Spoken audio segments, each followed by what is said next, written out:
শীঘ্ৰেই দুফাল হ'ব বিজেপি।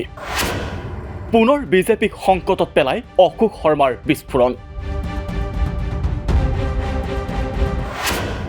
ইজনৰ পাছত সিজন নেতা ক্ষুণ্ণ। যাৰ জহত শাখা সেন্দুৰ তাকেই ভুকুৰা এন্দুৰ কৰাৰ ফল পাইছে বিজেপিয়ে।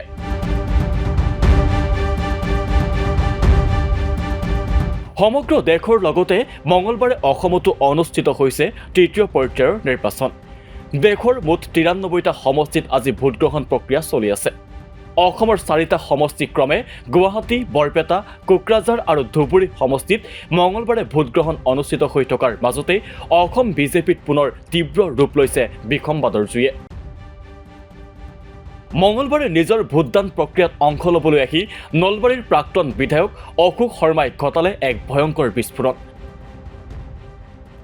অশোক শৰ্মাই সাংবাদিকৰ আগত ভোটগ্ৰহণৰ দিনটোতেই মন্তব্য দি কয় যে ৰাজ্যত প্ৰতিমাহে হাজাৰ হাজাৰ কোটিৰ ধাৰ বাঢ়ি গৈছে।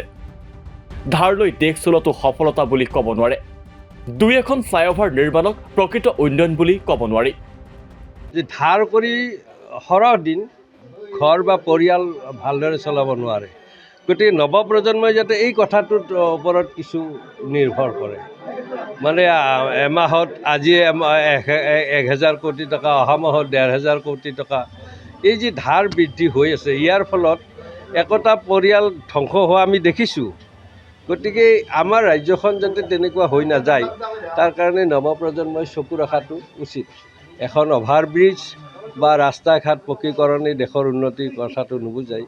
যদিহে তাত বিত্তীয় ব্যৱস্থা ভাল থাকে, তেনেহ'লে এইখিনিৰ উপৰিও আৰু বেছি শক্তিশালী হ'ব। অৱশ্যে প্ৰাক্তন বিধায়ক অশোক শৰ্মাই ইয়াৰ আগতেও কেইবাবাৰো চৰকাৰৰ কাম কাজৰ বিৰোধিতা কৰি নিজৰ প্ৰতিক্ৰিয়া ব্যক্ত কৰি আহিছে। বিগত সপ্তাহতো অশোক শৰ্মাই নিজৰ অসন্তুষ্টি ব্যক্ত কৰি কৈছিল যে তেওঁক বিচৰা নাই বাবে তেওঁ তাত প্ৰচাৰ কৰিব যোৱা নাই। ইয়াৰ আগতে তেওঁ ডিব্ৰুগড়ত বিচাৰিছিল আৰু তেওঁ তাত দলৰ হৈ কাম কৰি দিছিল। প্ৰাক্তন বিধায়কগৰাকীৰ এই মন্তব্যৰ পাছতেই গৰজি উঠিছে নলবাৰী সমষ্টিৰ বিধায়ক তথা কেবিনেট মন্ত্ৰী জয়ন্ত মল্লবৰুৱা।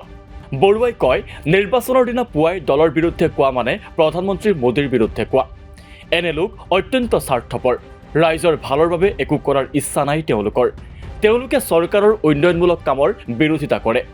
এনে কামৰ বিৰুদ্ধে দলে কঠোৰ ব্যৱস্থা গ্ৰহণ কৰিব। তেওঁলোকে ভাবিব নোৱাৰা ধৰণেৰে কঠোৰ হ'ব দল। অতি শীঘ্ৰেই এই ব্যৱস্থা হ'ব। আনহাতে নলবাৰীৰ সাংসদ তথা এইবাৰৰ দৰং ওদালগুৰি সমষ্টিৰ সাংসদ প্ৰাৰ্থী দিলীপ শইকীয়াই অশোক শৰ্মাৰ এই মন্তব্য সম্পৰ্কত কয় যে শৰ্মা এগৰাকী খাই পাত ফলা ব্যক্তি। তেওঁ সাংসদ শইকীয়াৰ বিৰুদ্ধেও দৰং ওদালগুৰিত প্ৰচাৰ চলাইছিল। তেওঁৰ বিৰুদ্ধে ইতিমধ্যে দলৰ শীৰ্ষ নেতৃত্বলৈ অভিযোগ পঠিওৱাৰ বিষয়েও উল্লেখ কৰে সাংসদগৰাকীয়ে। অৱশ্যে নলবাৰীৰ প্ৰাক্তন বিধায়ক অশোক শৰ্মাই নহয়, ইয়াৰ আগতেও নগাঁৱৰ প্ৰাক্তন সাংসদ ৰাজেন গোহাঁয়ে নগাঁৱৰ ভোটগ্ৰহণৰ দিনাই বৰ্তমান দল আৰু চৰকাৰৰ বিৰোধিতাৰে মন্তব্য দিছিল। প্ৰাক্তন সাংসদ ৰাজেন গোহাঁয়ে কৈছিল যে বৰ্তমান বিজেপিৰ নেতাই পুৰণি বিজেপিসকলক একেবাৰে গুৰুত্বহীন কৰিছে। বিজেপি নেতাই দললৈ মুছলমানক আদৰা সম্পৰ্কতো মন্তব্য কৰি তেওঁ কৈছিল যে এইটো দলৰ নীতি বিৰুদ্ধ। বিজেপি দলটো আন দলৰ নিচিনা নহয়। কাৰো নাম নোলোৱাকৈ তেওঁ সমালোচনা কৰি কৈছিল যে এতিয়াৰ বিজেপিত পুৰণি নীতি আদৰ্শ নাই, যিটোক লৈ ক্ষোভিত হৈছে পুৰণা বিজেপিসকল। কিন্তু সেই বিষয়বোৰলৈ গুৰুত্ব নিদিয়ে বিজেপিয়ে। ৰাজেন গোহাঁইৰ সেই মন্তব্যৰ পাছতেই উগ্ৰমূৰ্তি ধৰিছিল মুখ্যমন্ত্ৰী ডক্টৰ হিমন্ত বিশ্ব শৰ্মাই। ডক্টৰ শৰ্মাই কৈছিল যে নিৰ্বাচনৰ দিনা প্ৰধানমন্ত্ৰী মোদীৰ বিৰুদ্ধে মন্তব্য দিয়াটো এক প্ৰকাৰ অপৰাধ। ইয়াৰ বিৰুদ্ধে দলৰ সভাপতিয়ে কঠোৰ ব্যৱস্থা ল'ব। ৰাজেন গোহাঁই অশোক শৰ্মাৰ দৰে নেতাৰ বিৰুদ্ধে মুখ্যমন্ত্ৰী আৰু তেওঁৰ সতীৰ্থ মন্ত্ৰী জয়ন্ত মল্ল বৰুৱাৰ কঠোৰ প্ৰতিক্ৰিয়াই এটা কথা স্পষ্ট কৰিছে যে তেওঁলোক এই পুৰণি নেতাসকলৰ মন্তব্যক লৈ প্ৰায়ে অস্বস্তিত পৰি আহিছে।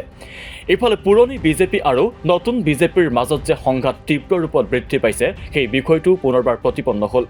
উল্লেখ্য যে বিজেপি আৰু পুৰণি বিজেপিৰ সংঘাত নতুন নহয়। ইয়াৰ আগতেও দুয়োপক্ষৰ সংঘাত স্পষ্ট ৰূপত ধৰা পৰিছিল।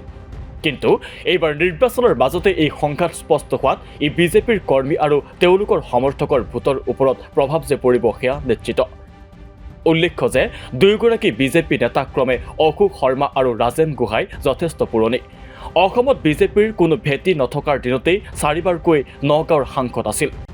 ঠিক সেইদৰে 2006 চনতে অশোক শৰ্মাই নলবাৰীত বিজেপিৰ হৈ প্ৰতিদ্বন্দ্বিতা কৰিছিল। তেওঁ RSSৰ লগতো যথেষ্ট ঘনিষ্ঠ ব্যক্তি।